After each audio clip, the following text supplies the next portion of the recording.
But please take a moment to grab some refreshments.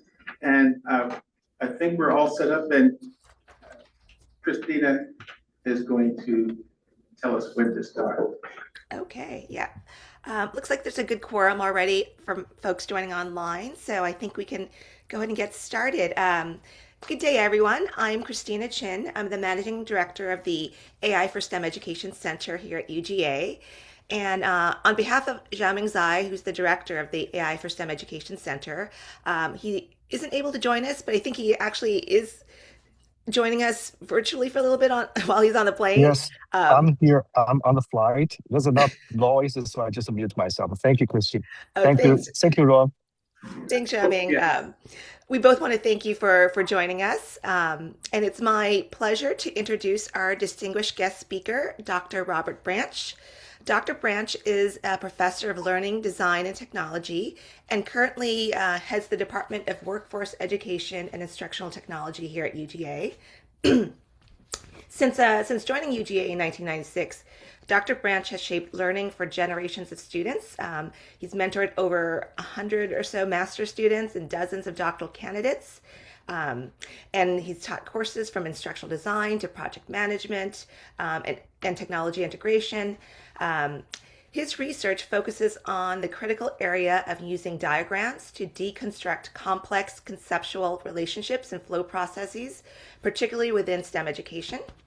He's a renowned scholar, authoring the influential book titled Instructional Design, The ADDIE Approach. He's also served as co-editor and of the annual Educational Media and Technology Yearbook since 1997, and has published over 80 peer-reviewed articles and numerous book chapters. Notably, his international experience is also vast. He has spanned service.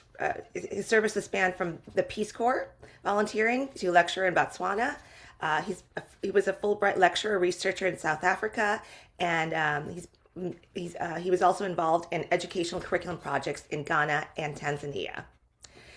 Today, Dr. Branch is joining us, is going to share with us some perspectives on his role of instructional design in developing curricula to facilitate STEM students' AI competence.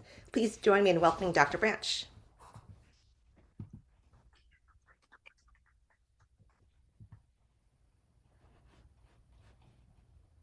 A few minutes with you talking about instructional design first, and then the role of our generative artificial intelligence.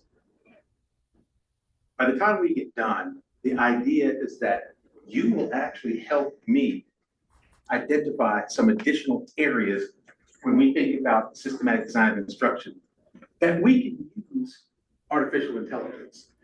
I'll use the term AI, but immediately, let me just say, one of the issues we have, and I'd like for you to think about, is when we reduce something to an acronym or an abbreviation, you actually potentially reduce its overt impact. We're talking about artificial intelligence, and I want you to hear that when we say AI. I'm going to go through some, we'll talk about instructional design first. Sessions is described to describe instructional design for developing curriculum. There are many ways to develop curriculum. Instructional design professionals really focus on a systematic approach. Throughout the first 30 minutes or so, when I'm going to be doing the talking, feel free to interrupt me. I'm going to be sharing with you different comments. I decided, just last week to try something. I asked my colleagues, my student colleagues and my faculty colleagues, hey, what's the role of instructional design? What's the role of artificial intelligence in instructional design? So I'll be sharing information like this with you.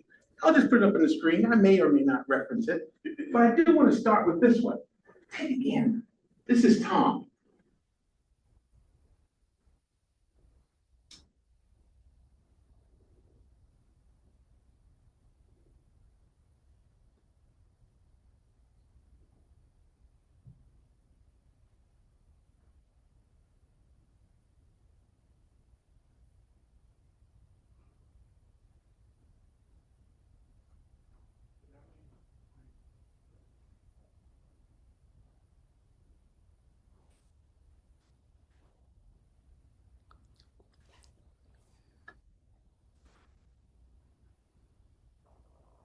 imagine substituting the calculator? I thought that was very appropriate because that's kind of the question I'm going to ask you at the end.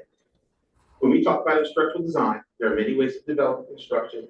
By the way, teaching and learning is what we refer to instruction. There are many ways. We're talking about a systematic process. And I want to share with you very quickly that systematic process. Yes, for STEM students. Tomorrow I'm going to be at Barrow County. I'm looking really forward to it. In their school system, they've got the technology showcase for their students, and they're going to be doing all kinds of neat things. And I get to go there, and this year I get to be a judge. I'm really looking forward to it. I'm also trying to figure out if they'll be using any artificial intelligence. So yeah, STEM students, but all students. For example, this student body right here at the University of Georgia, the president, John Neely, generated a memorandum to the University of Georgia's president's cabinet. And I don't expect you to read this, it's 3 pages, but I did want to go ahead and highlight the essence of what I thought he was representing. And again, take a look at what our students here at the University of Georgia are saying about the state of the student's experience relative to artificial intelligence. I got 2 slides. Take a look at this one first. This is excerpted from that memo to the president of the university. But take a look at the second one. Second excerpt, if you will.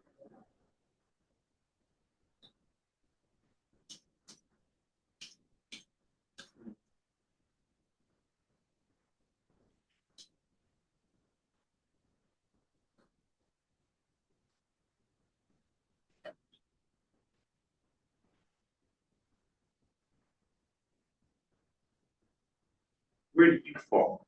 1, 2, or 3? Maybe a 4th one. 1. When we talk about instructional design relative to AI, what I'm suggesting to you is we need to make decisions about how we're going to incorporate it. The ship has sailed as to whether or not we should. And when I think about some of the things that I hear from some of our folks and some of the comments that I hear, it is really, really important to think about how we perceive AI. Again, this is about instructional design, and particularly the reason is that instructional design is a way to respond to the complexities of intentional learning space. So even as you're here today, and those of you online, I'll be asking you later, as you hear and listen to some of the things that are presented, as well as the comments from you, how can you respond to what I'm calling the complexities of learning space? And when I talk about the complexities of learning space, I'm talking about a whole bunch of things happening that we're asking you to plan for. So if you look at this, we're talking about several entities interacting within a discrete period of time, trying to reach a common goal. There are multiple ways in which you can plan to teach, but we're actually even deciding, how do we address all these issues? Some of you I know online, and 1 or 2 of you have been in classes with me, have heard me talk about this paradigm. All I'm suggesting to you is our business, our world is complex because each of these is complex. Yes? Can you click OK and Oh. X so that you can Get rid of that. Thank you. I sure would if I could. Oh.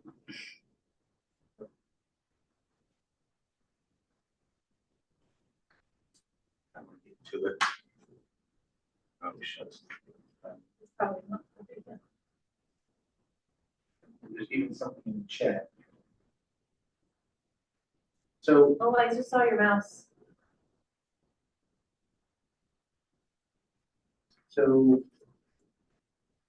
let's see if I can bring it down. Give you a better. Can I try to help you? Help yourself, please. Absolutely. So all we're saying is that what we do, we have to plan for complex learning environments. And if you don't think it's complex, I can make a case that just a student alone, having a student in your class, let alone peers, the knowledge structure and so forth. I cleared it, so, I just. Gotcha. I think I've clicked back in this area, so your clicker should work again. Thank you. Okay. It does. So, appreciate your help. You're welcome. All we're saying is instructional design is a way to respond to those complexities because it's a course development process. It's creative, it's iterative, it's flexible, it's student-centered, it's measured in terms of performance, emphasis on performance. It is a very objective process. So, well, what about the qualitative aspects? Yes, you can have qualitative aspects, but you need to plan those in. So when you think about what instructional design can be, it works best for intentional learning spaces.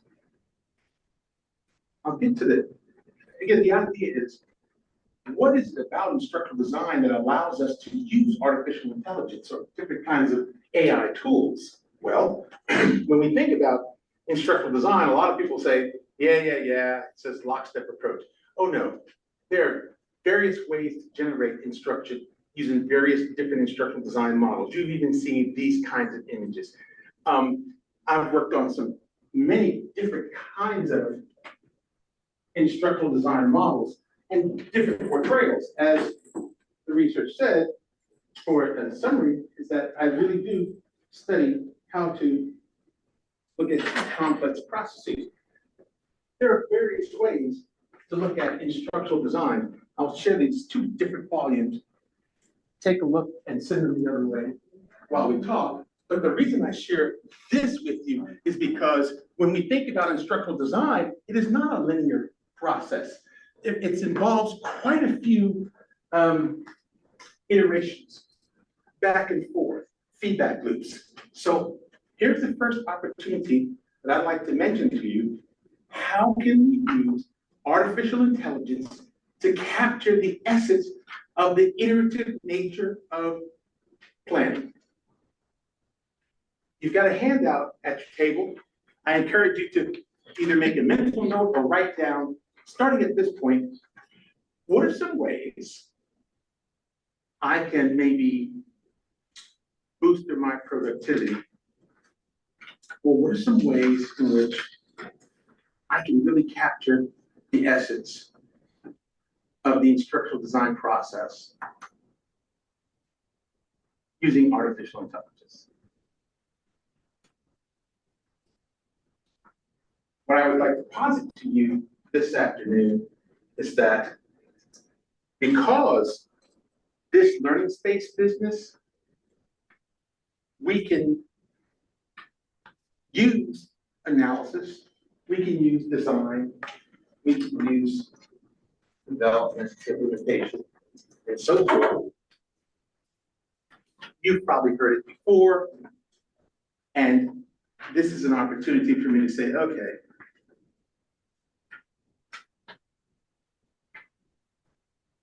hopefully I've made a case that there are multiple ways to design instruction. One of the ways to teach instructional design is using this business about ADDIE. I always joke because as I started doing work on ADDIE, I'd talk about ADDIE and I'd be going to conferences talking about ADDIE. And one time I came home and my wife said, who's this ADDIE person that you're always talking about? At any rate, ADDIE is not instructional design. ADDIE is a product development process. We apply it to education because it does a really good job and it's appropriate for instructional design. So what you have in front of you is just a way to think about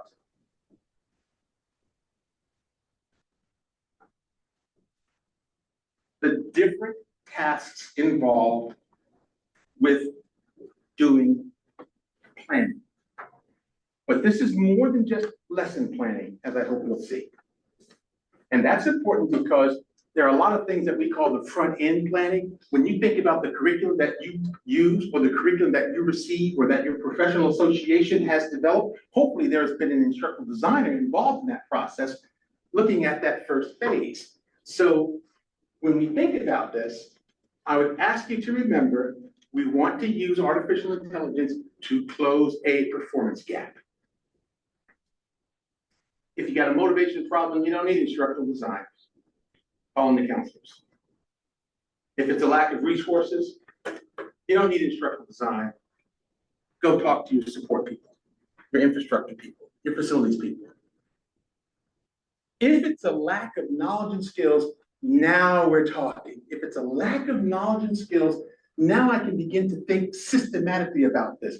And even though you can use artificial intelligence to close a gap that might be caused by a lack of resources or a lack of motivation, I'm asking us today to think about what we can do to close the gap that's caused by a lack of knowledge and skills.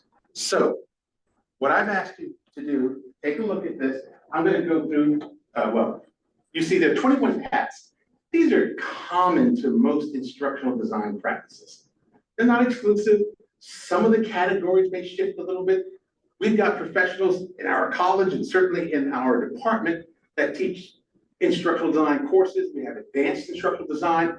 And what I'm sharing with you today is just providing some kind of framework so that you can see which tasks, which procedures you might specifically add some type of AI tool or use an artificial intelligence tool to complete one of these.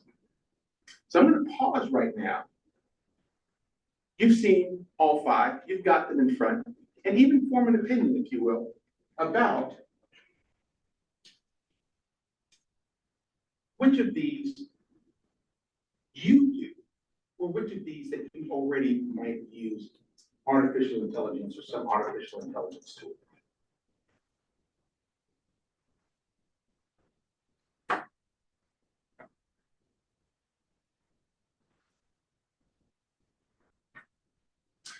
Those of you online, if there's something in the chat, Christina, feel free to let me know. We can pause for a moment and hear 1 or 2 of those.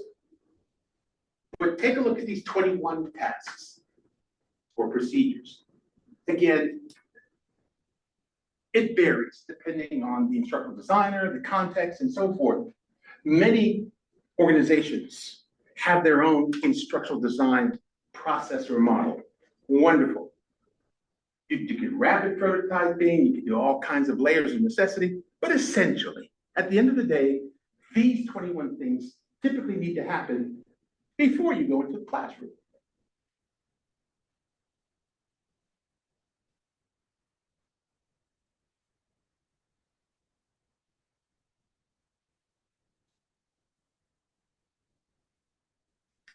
I'll tell you what, let me share a couple with you. Let's start with number 1.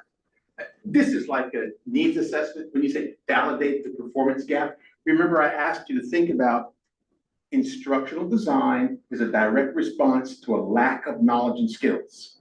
So when I go into generative AI, my prompt has to focus on what can I do? How can you help me generate some ideas about validating a performance gap?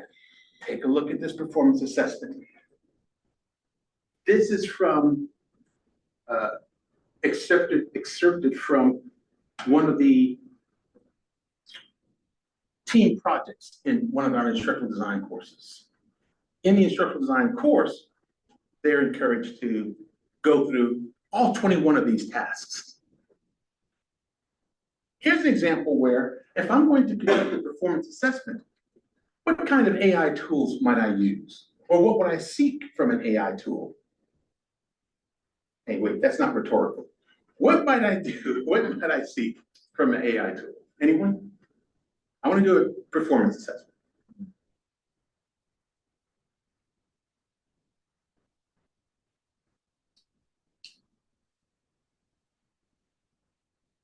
Like some adaptive learning system that students can provide the responses to the question. Absolutely. We can also got the real-time feedback or the score it?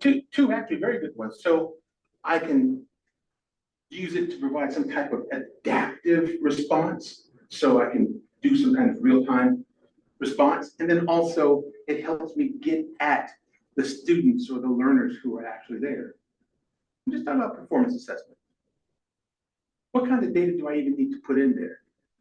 Instructional designers tell us you have to put in data about where your learners are, and guess what? Where you want them to go. In fact, it's really backward engineering. You start with where do I want the learners to end up? And where do I want them to go?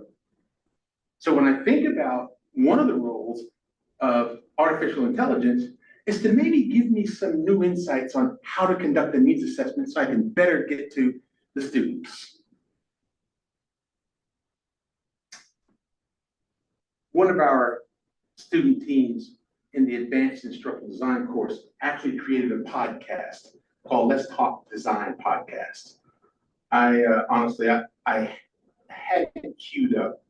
I'm not so sure it's queued up right now, but let me tell you why I included it. This group of student professionals completing a master's degree, after doing some research, came up with the idea that essentially we need to use artificial intelligence as an extension of us as human beings. So the things that we normally do, we still continue to do, but maybe we can do them more efficiently. Maybe we can do them better, so to speak. But this is one of the things that they talked about. If I think about one of our favorite things that we do, we're all determining instructional goals, learning goals, outcomes, if you will. Fine. How can I use AI to determine goals? Well, this might be a bit difficult to see. How about Bloom's taxonomy? Okay. For Bloom's taxonomy, here are some goals. When we think about STEM students in particular, but any student, the knowledge level. Define artificial intelligence technology. I might put in the prompt in an AI generator. What are some of the best ways for a student to define artificial intelligence? I might put into a prompt, what are the best ways I can get someone to explain the benefits in a professional setting? And so forth. Maybe in the back, maybe you can't see it. Hopefully online you can see this. But take a look at these. These are the actual high-level goals when we think about how we use AI.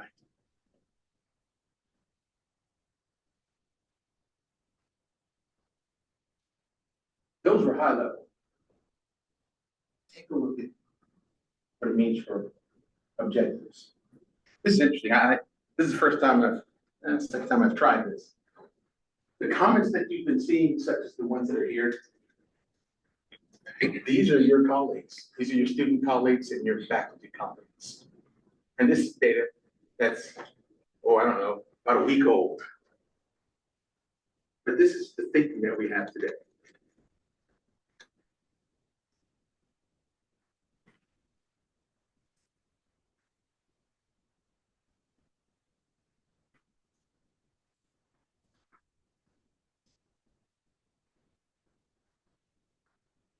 I'm not going to go through all 21, but I do want to do a couple more because these are some that are very, very popular when we think about how to get assistance.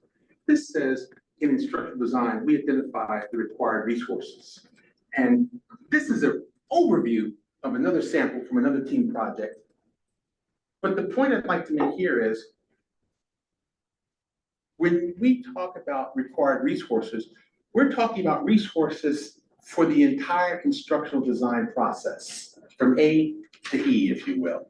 In other words, in order to do the analysis, what kind of content resources do we need? What kind of technology resources? What kind of facilities are required? What people should be brought into the process to make this successful?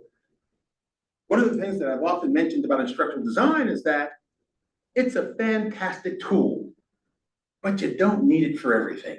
if I got a class, if I'm an 8th grade math teacher and I only got 2 sections and the same kids I've had all along, and I'm just trying to develop a new handout, I don't need all this stuff.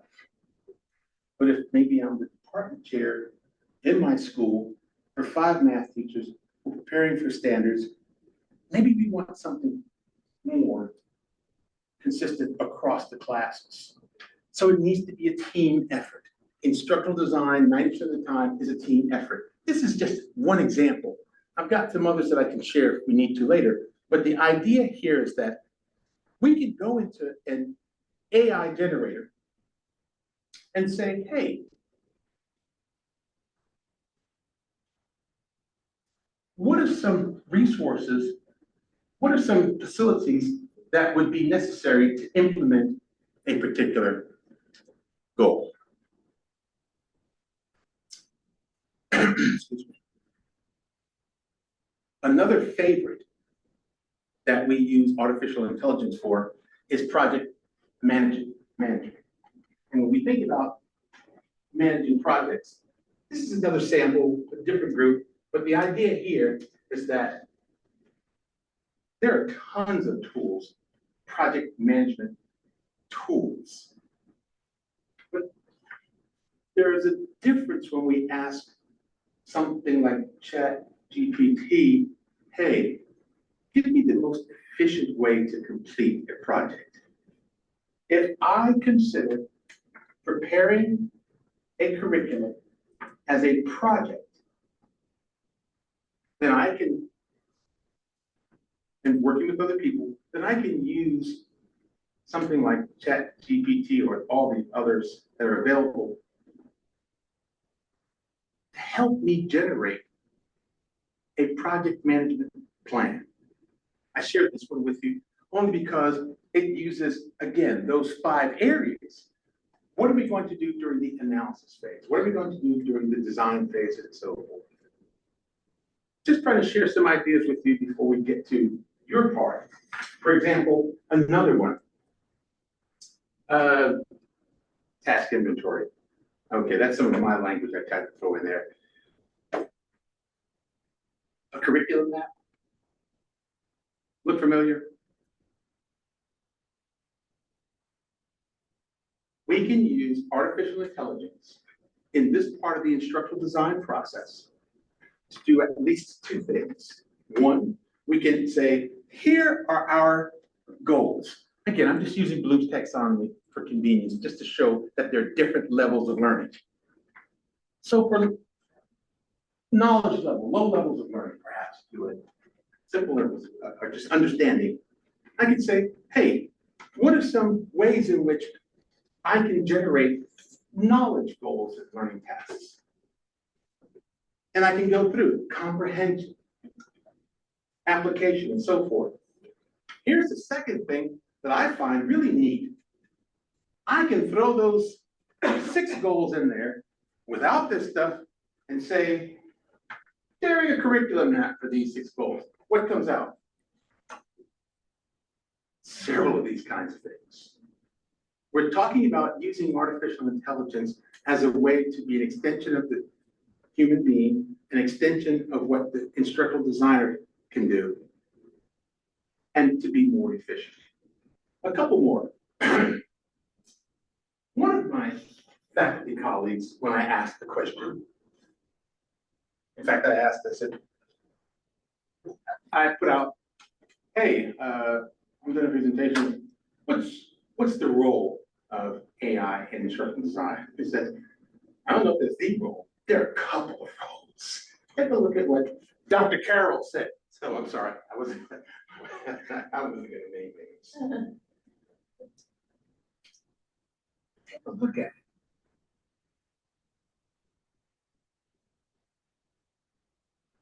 Maybe you disagree. Maybe you agree. Maybe some of you have used some of these tools to do this.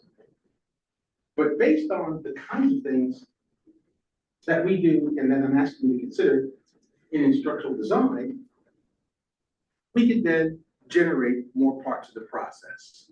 We can look at even objectives. By the way, when I get to this point in the process of instructional design and working with student colleagues, particularly those who are new to systematic design of instruction. This is the easy part. Well, they're real good at writing objectives. Until I say to them, your objective needs to have 3 parts in it.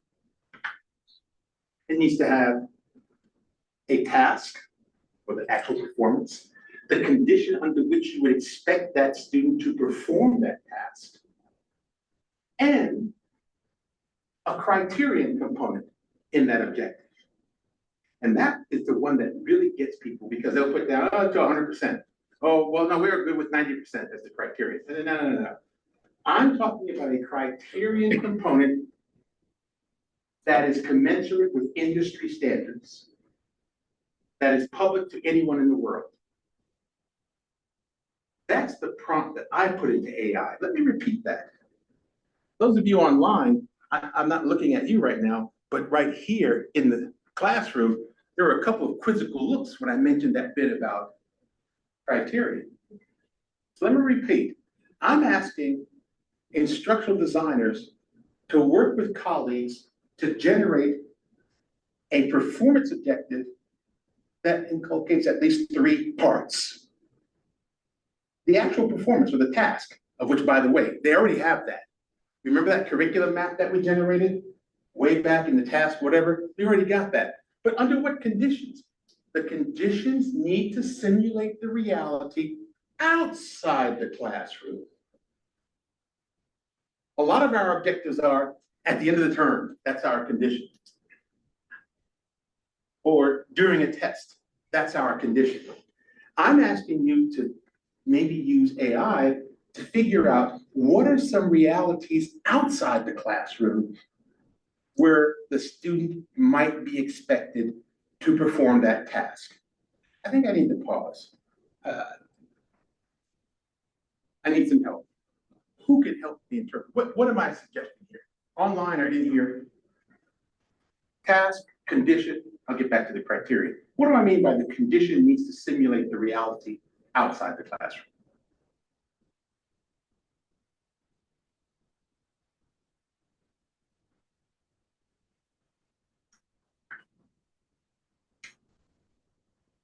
It needs to match what happens in the actual workforce, what tools, what people, do you work alone, together? Is this a timed thing? Do you have 2 weeks? Yes. When I work with teachers, a lot of times I get in trouble with my teacher colleagues, especially K-12 teachers, because I say to them, if what you do in your classroom is worthless to the students, if what you do in your classroom cannot be used outside your classroom, then what you did in the classroom might be worthless. Gasp. Of course, I'm trying to provoke them, but my point that I'm trying to say to them is, yeah, I know you're planning for end of years, competencies. You've got a curriculum. You've got to get through things, standards. But at least in your instruction, try to make the conditions that you simulate either case-based or somehow resemble what the students are going to experience when they leave your classroom. And you're limited only by your creativity. That's why our teachers are such fantastic people and deserve an extra pay raise. Let me not dwell too much on this. I got some more stuff. Now the criterion component. Oh, this really gets them. So one of my favorite examples that I like to use is that in the class, I used to teach architectural drafting, architectural drawing, drafting. And one of the objectives was create a floor plan. Not a learning task. But the test item, or the full objective was, in fulfilling the contract for a new single-family dwelling, generate the floor plans to satisfy the local county codes. That's loaded, isn't it? Help me deconstruct that one more time. This was the objective. Generate a set of floor plans for a single family dwelling that satisfies the county codes. Someone explain that. Someone teach. Yeah. Criteria is the county codes. The condition is the single family floor plan, and the task was to generate the floor plan. While fulfilling a contract would be the conditions. That's the kind of thing that AI can help you with. You can say, well, look, this is the task. Give me a genuine situation that I can help my students use or do when they leave my classroom that simulates the reality outside the classroom. A couple more. In instructional design, we actually are asking, if teachers use instructional design, we're asking that they generate actual test items, again, that the student will see. And imagine that this far right column is blank. But I put in the objective in my AI prompt. Generate some test items for this subject. And it'll generate test items on the right column. Caution. Triangulate. Caution. AI is not perfect. Caution. It can make errors. Share the results of what you get with your colleagues. Again, if it's just you and you're preparing 1 or 2 lessons for 1 or 2 classes, you may not need instructional design. In fact, you don't. There are other levers of performance. But I wanted to share with you today these so that we can think about ways in which artificial intelligence. Now, I guess I owe an apology to some of you who thought we were going to come in here and talk about Copilot and ChatGPT and ChatGPT Plus and all those things. Yeah, you can share those with me later, or you can talk about some of the tools that you use. The purpose here was to say there are some specific places in which you can use artificial intelligence beyond just, hey, how do I develop a good lesson plan? That's important to develop a good lesson plan or generate content because you get things like this.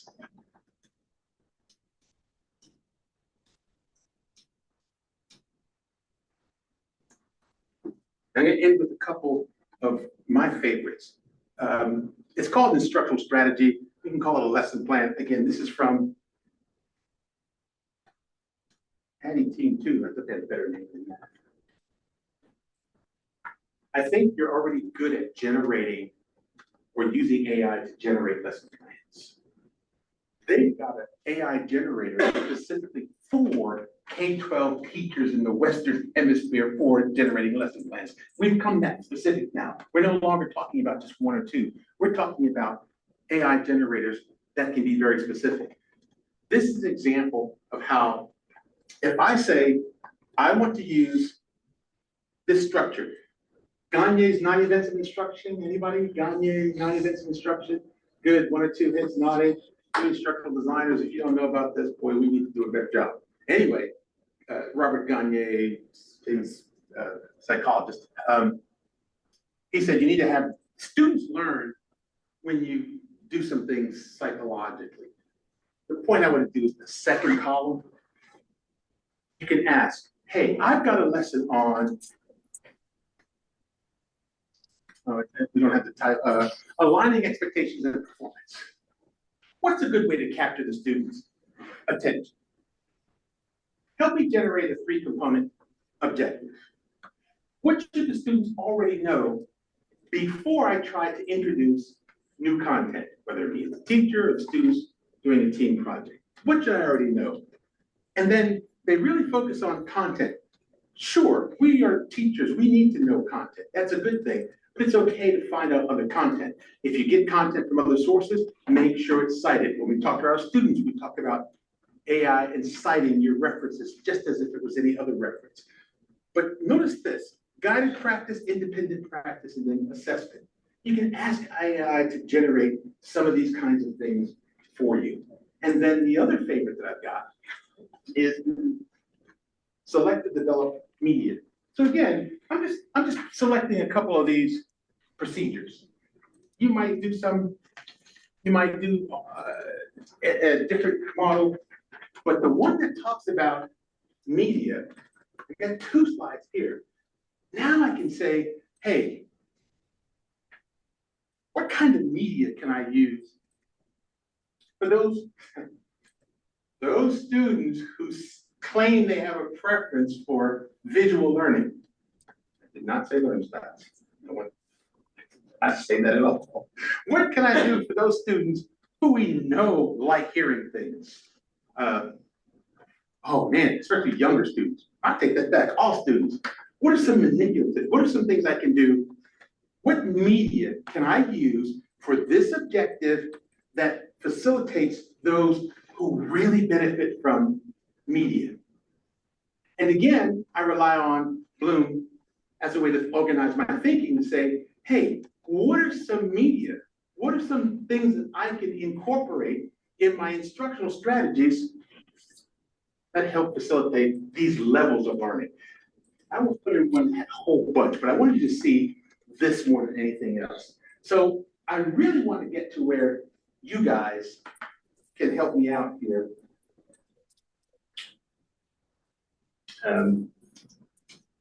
So as you read this, I'm going to set it up for one last procedure that we'll discuss, and then I'm going to ask you to share with me your thoughts, your questions. I'm going to try something here, but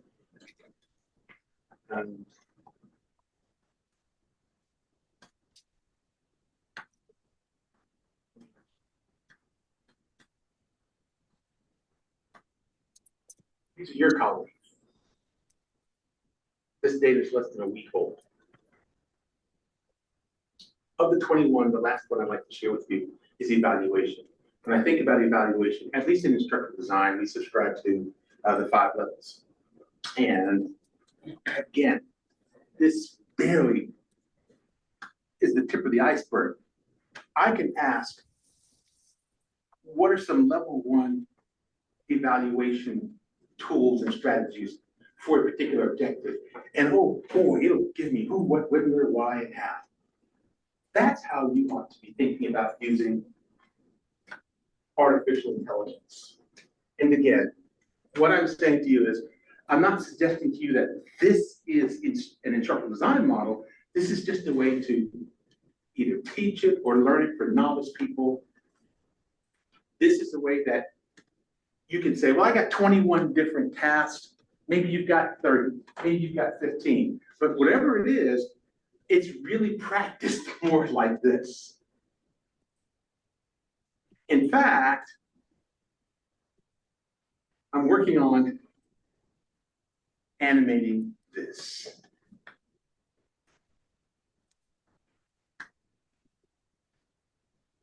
A, D, D, I, E.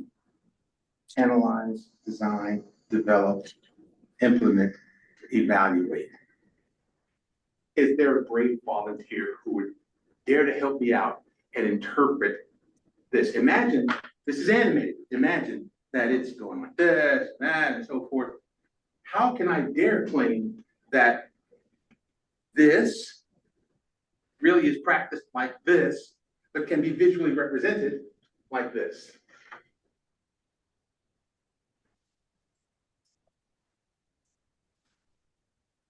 There's no wrong answer, and you can even have a slice of pizza if you get there.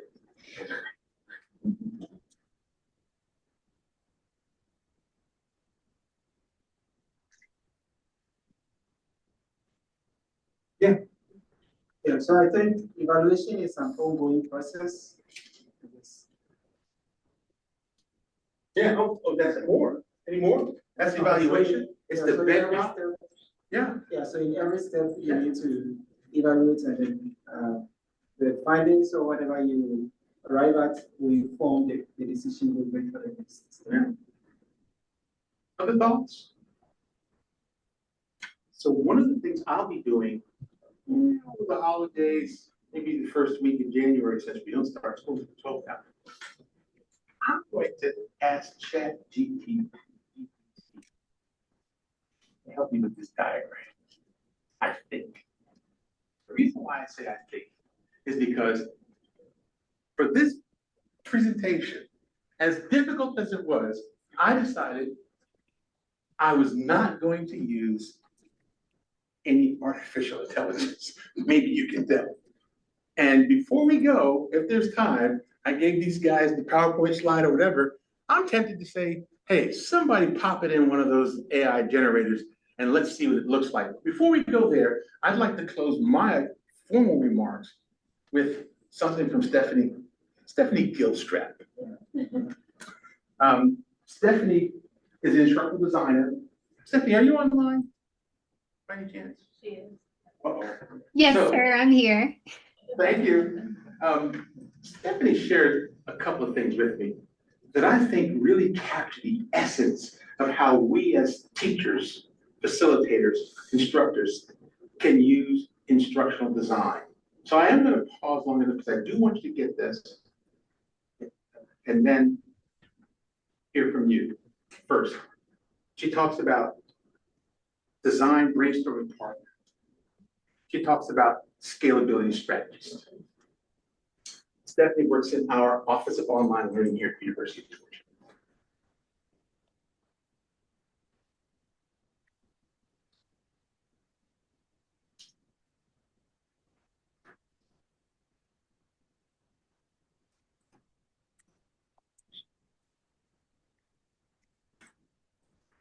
She also said she uses it as an accessibility assistant, project management support,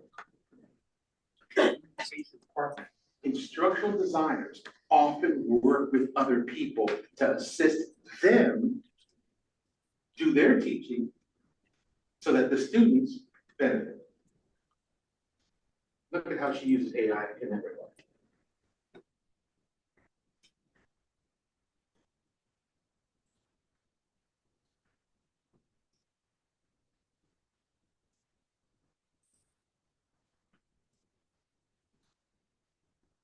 Overall, she says, it enhances her capacity.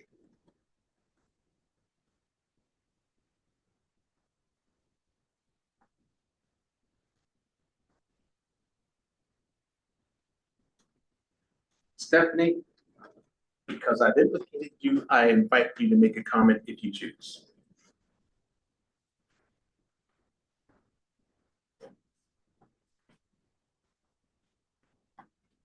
Well, thanks so much for sharing. You've given me a lot to think about beyond just the tools and how I use them to make sure I'm closing that gap. We kind of get in a zone sometimes of just following the process. And so this is really making me pause and think about how to use it very intentionally.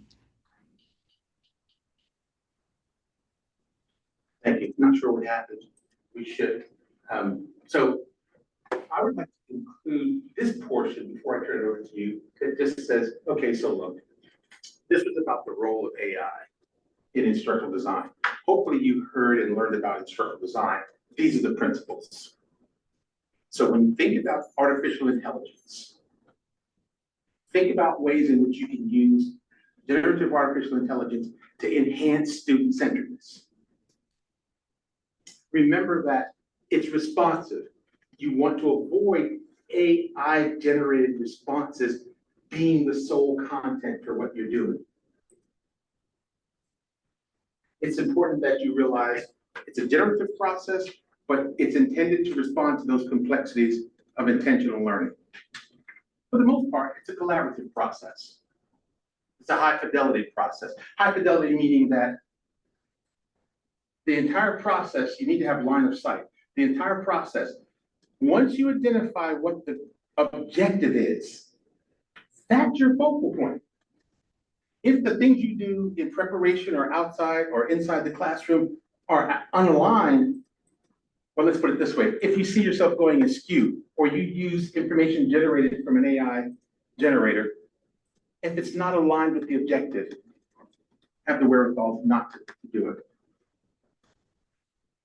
Instructional design is practical, but get this, team, it ought to also be inspirational. So the things that you get from an AI generated response, please be aware that you need to temper it because it's still human centered. It's still student centered. It's still a place where you want to make sure that whether you use something like this, or as an art educator said, if you think of it this way, the bottom line is artificial intelligence should be considered a tool. It's a very powerful, complex tool, but it's a tool to extend your capabilities as a teacher.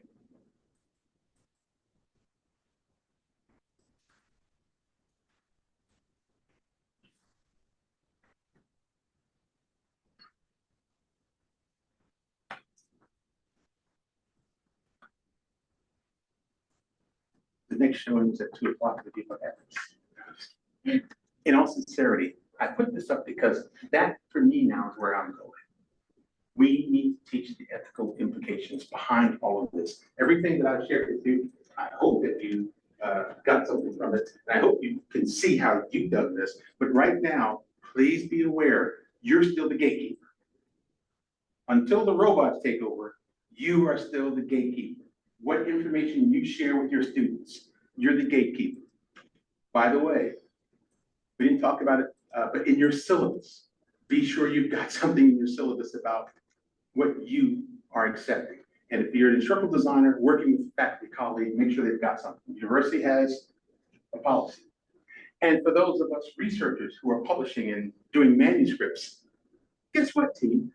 You need to put at the bottom if you use AI. What was very interesting is almost a year ago, I had something published, sent it in last year, it got published this year. And I just used AI to, I forget, I had a list and I wanted to see what the priority would be. And I used it for less than 2 sentences, but I put a footnote in. The editors they thought that was the best thing since apple pie, that I acknowledged that I used part of something using AI. Right? What say you?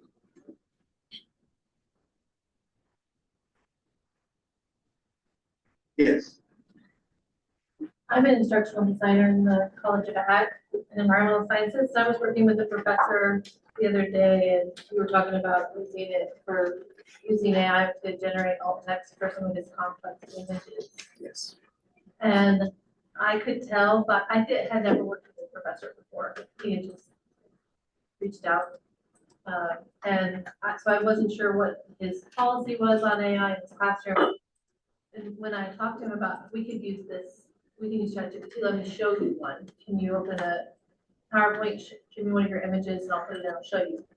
And he was like, you could tell when I looked at his face that he was like, it's not ethical to use that. I just could tell that he probably had a very strong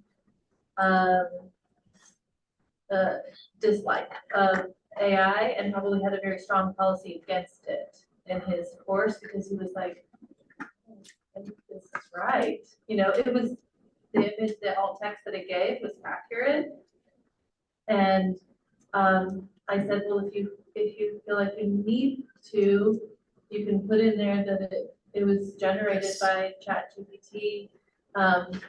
I wasn't sure where to tell him to put that though. Should that be in the alt text box or should that be somewhere at the end of his presentation on like the last slide where he's listing other references potentially? And because I hadn't thought of that before, I felt like if he generated it, it was accurate, and then he read it to make sure it was accurate, then it was okay to not add the line about being generated by ChatGPT, but I do get the point of thinking that it should be. He felt a little better about that. Even a footnote should have satisfied any. Yeah, but I could tell he was probably having some aversion to AI. Part of me wants to say that's a good thing to at least feel that you need to be cautious, as opposed to the other direction that you just put stuff in willy-nilly and you don't do it. Yeah. Interesting. But he was thinking about the ethical, Yeah. Especially if that's the other thing, is another professor that I worked with. She's like, man, I've just been so anti-AI for all my students, and now you're sharing these ideas with me Yeah. on how I could use it, and I think it's great. And now I'm like, I have to rethink how I'm feeling about the students using it, which I think is positive. How many of you had that same experience where you changed your thinking about using AI in the last 12 months, maybe?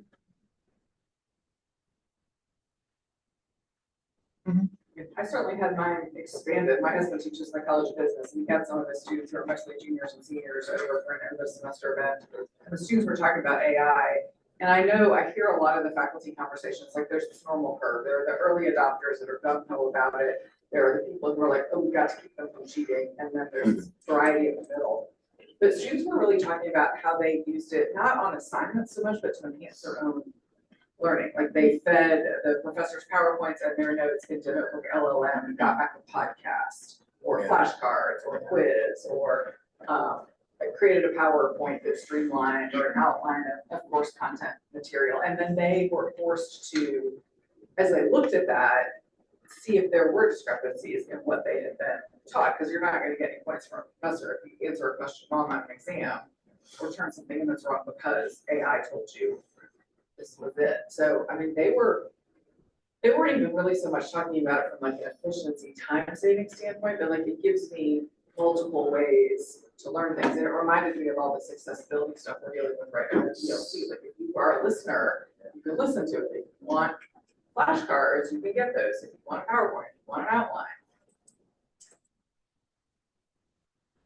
What are some of the AI tools you guys use? ChatGPT. Gemini. Yeah, Gemini, yeah. I use Gemini even when I don't want to. Yeah, it just pops up. It's fine. Google, yeah. Yeah. Oh, I thought last spring we're big into Claude. They felt like yeah. Claude. Yeah. Oh, us. Copilot. And so, those your favorites? Did you have one? Yes, the cloud. A lot of commercial products use developers like Google. Yes. Application, AI business application. You talk about proliferation. We're talking about in the last 12 months. Again, the purpose of this, and I'll just say this and then I'll be done, Christina, and that is, I really wanted us to think about, I'm not promoting Addie as much as to say, see these kinds of things, these 21 things, think about ways in which you could use AI to help you with those kinds of things if you're thinking in terms of instructional design. I had this grand idea that I'm glad I ran out of time that I won't be able to do, and that was, I was going to put something in ChatGPT in front of all of you and see what came out. My time is up. I'm grateful for you guys having me.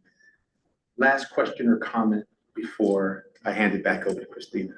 And y'all make thoughts, suggestions for me, something to think about as I go forward, continue to do research on instructional design. Dr. Shu. I don't have any specific question, but I'm thinking about how to prepare the students in instructional design program for them to have the AI competence to use AI in their design work. That would be the next thing to do. Yeah. Well, thank you very much. Appreciate your time. Thank you, Dean. Thank you. No, Dean. Hey, that's Dean Spangler. She's the dean of the Mary Frances Early College of Education here. For those of you who may not have had a chance to get to see her, thank you, Dean, for coming through. I got a regular one. Of course, of course. Christina? Yep, we're good. Thank you so much. Yeah. Thank you.